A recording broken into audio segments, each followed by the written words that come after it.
day I landed in basic training, for basic training, and I said to the girls, we're going to stay feminine, aren't we? Because I had a beauty shop, you know, and I said, we're going to stay feminine, aren't we?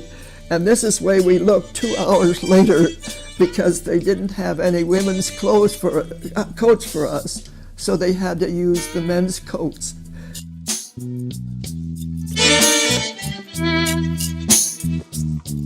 When December the 7th came, all my friends that had the boyfriends and the husbands left.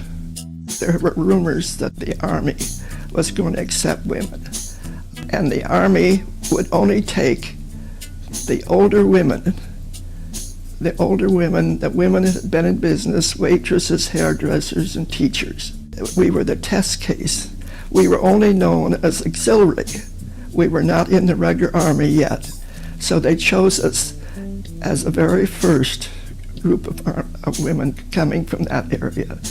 And we went to Des Moines, and they said we went to Des Moines in order to keep them away from the media, and they called us the secret weapon.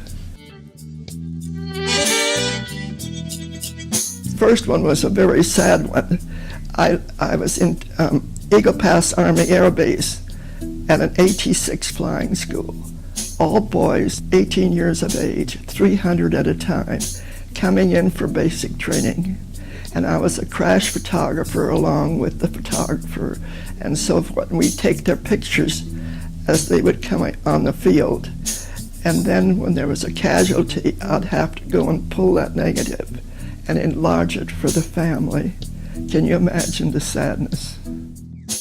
All my assignments were with the men, and in the dark room and in the photos and everything, were all with the men.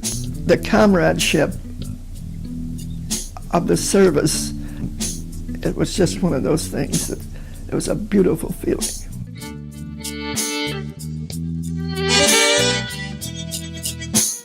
And there's just a very few of us yet, but we're very close. There's at least a dozen people that come, now half a dozen people come to see me that are still from the Women's Army Corps.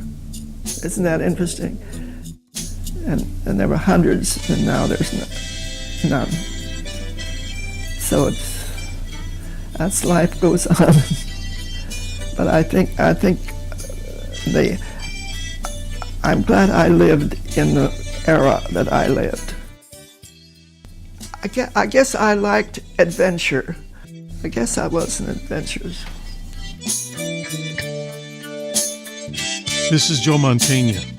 The U.S. Army is proud of all its soldiers and individual stories of duty like this one, and they should never be forgotten. Join me to help build the National Museum of the United States Army, a tribute to all American soldiers and dedicated to telling the story of the U.S. Army from 1775 until now. To learn more, go to armyhistory.org.